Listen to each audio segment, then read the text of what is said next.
Good evening. Tonight we're reading Sense and Sensibility by Jane Austen. Chapter 20.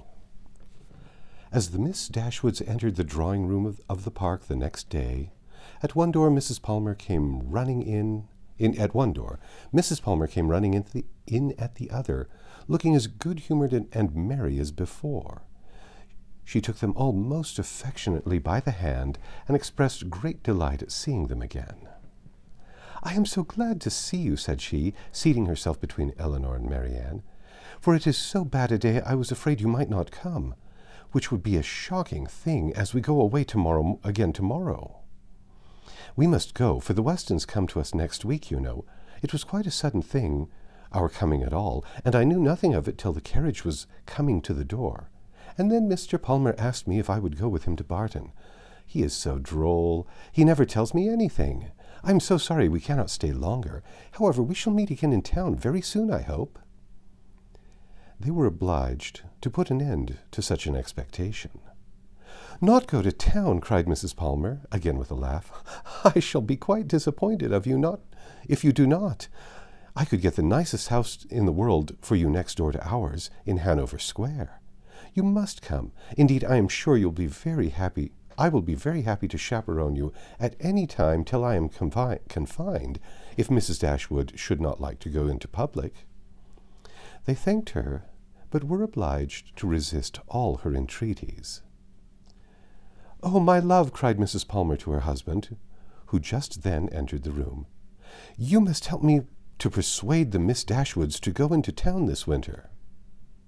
Her love made no answer, and after slightly bowing to the ladies, began complaining of the weather. "How horrid all this is," said he. "Such weather makes everything and everybody disgusting. Dullness is as much produced within doors as without by rain. It makes one detest all one's acquaintances. What the devil does Sir John mean by not having a billiard-room in his house? How few people know what comfort is. Sir John is as stupid as the weather." The rest of the company soon dropped in. "I am afraid, Miss Marianne," said Sir John, "you have not been able to take your usual walk to Allenham today." Marianne looked very grave and said nothing. "Oh, don't be so sly before us," said Mrs. Palmer, "for we know all about it, I assure you, and I admire your taste very much, for I think he is extremely handsome. We do not live a great way from him in the country, you know, not above 10 miles, I dare say." "Much nearer 30, said her husband. "Ah, well, there is not much difference. I never was at his house, but they say it is a sweet, pretty place." "As vile a spot as ever I saw in my life," said Mr. Palmer. Marianne remained perfectly silent, though her countenance betrayed her interest in what was said. "Is it very ugly?" continued Mrs. Palmer. "Then it must be some other place that is so pretty, I suppose." When they were seated in the dining-room, Sir John observed with regret that they were only 8 altogether. "My dear," said he to his lady, "it is very provoking that we should be so few. Why did not you ask the Gilberts to come to us today?"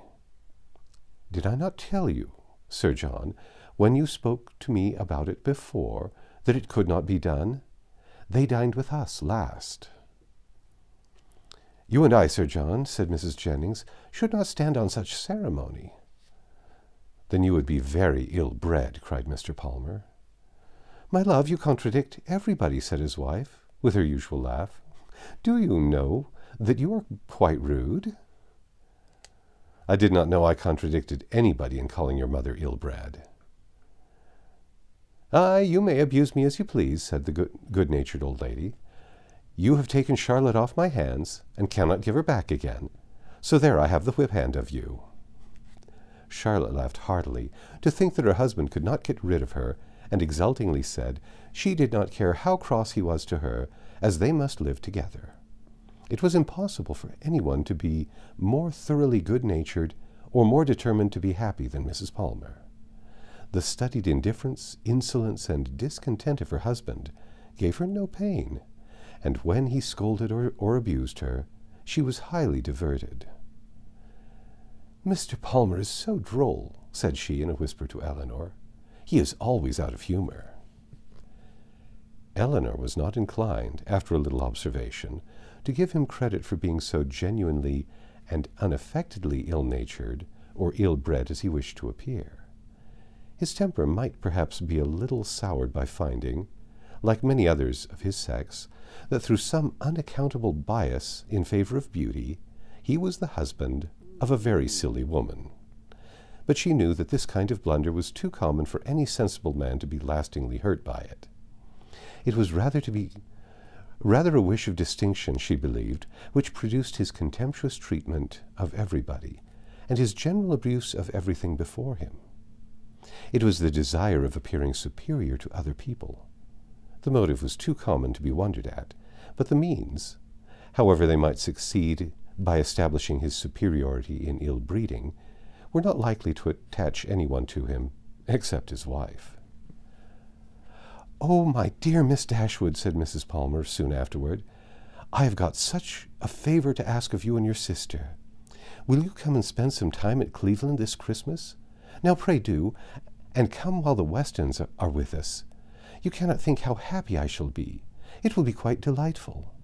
My love," applying to her husband, "don't you long to have the Miss Dashwoods come to Cleveland?" "Certainly," he replied with a sneer. "I came into Devonshire with no other view." "There now," said his lady, "you see, Mr. Palmer expects you, so you cannot refuse to come." They both eagerly and resolutely declined her invitation. "But indeed you must and shall come.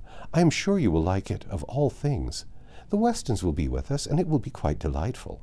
You cannot think what a sweet place Cleveland is, and we are so gay now, for Mr. Palmer is always going about the country canvassing against the election.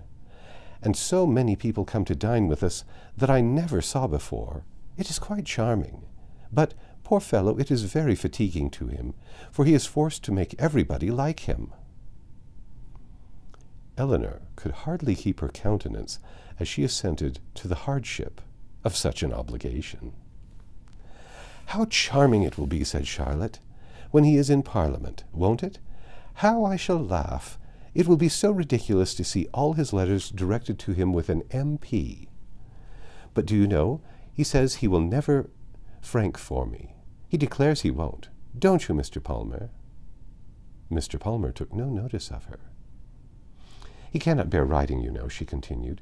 "He says it is quite shocking." "No," said he, "I never said anything so irrational. Don't palm all your abuses of language upon me." "There, now, you see how droll he is. This is always the way with him. Sometimes he won't speak to me for half a day altogether, and then he comes out with something so droll, all about anything in the world." She surprised Eleanor very much, as they returned into the drawing-room, by asking her whether she did not like Mr. Palmer exceedingly. "Certainly," said Eleanor. "He seems very agreeable." "Well, I am so glad you do. I thought you would. He is so pleasant, and Mr. Palmer is excessively pleased with you and your sisters. I can tell you, and you can't think how disappointed he will be if you don't come to Cleveland. I can't imagine why you should object to it."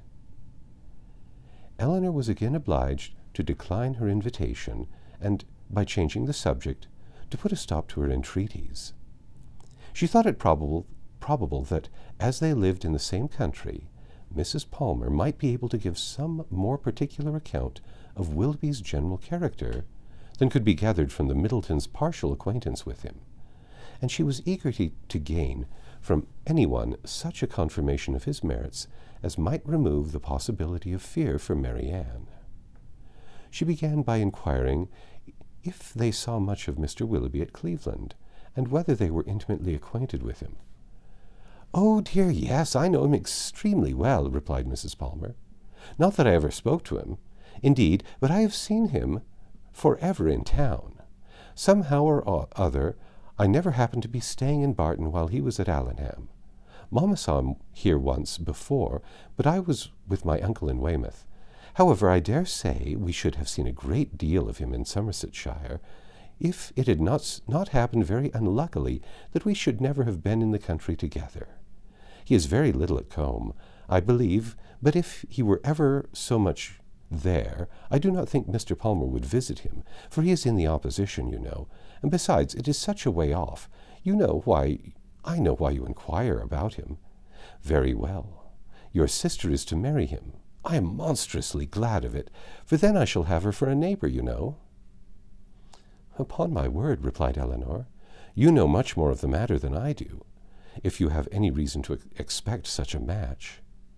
Don't pretend to deny it, because you know it is what everybody talks of. I assure you I heard of it in my way through town. My dear Mrs. Palmer, upon my honor I did. I met Colonel Brandon Monday morning in Bond Street just before we left town, and he told me of it directly. You surprise me very much. Colonel Brandon tell you of it? Surely you must be mistaken.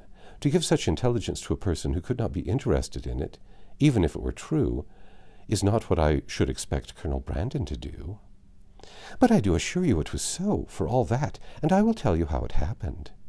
When we met him, he turned back and walked with us, and so we began talking of my brother and sister, and one thing and another, and I said to him, So, Colonel, there is a new family come to Barton Cottage, I hear, and Mamma sends me word that they are very pretty, and that one of them is going to be married to Mr. Willoughby of Combe Magna.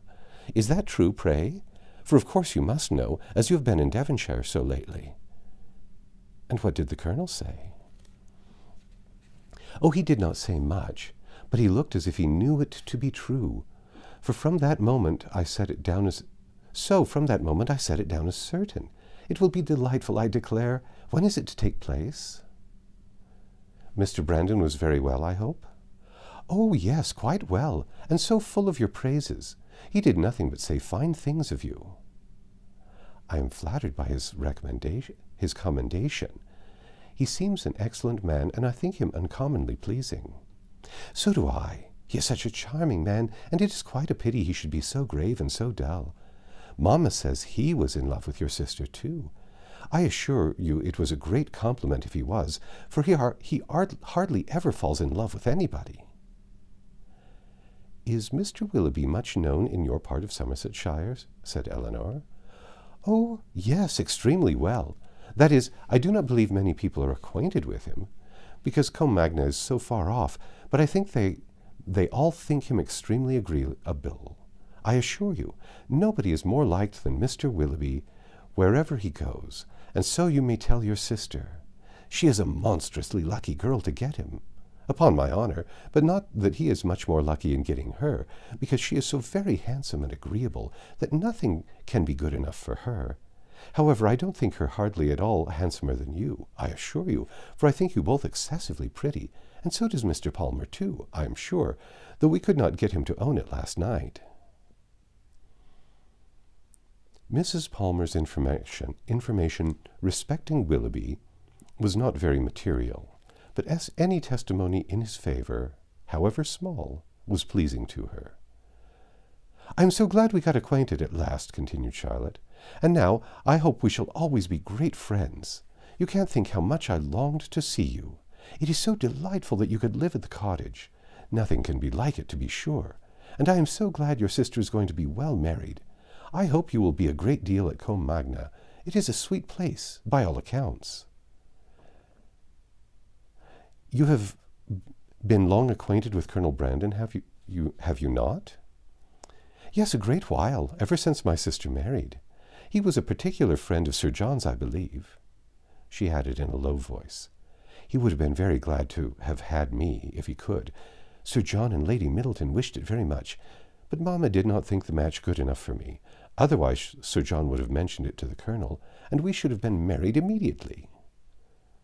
Did not Colonel Brandon know of Sir John's proposal to your mother before it was made? Had he never owned his affection to you? To yourself? Oh, no, but if Mamma had not objected to it, I dare say he would have liked it of all things.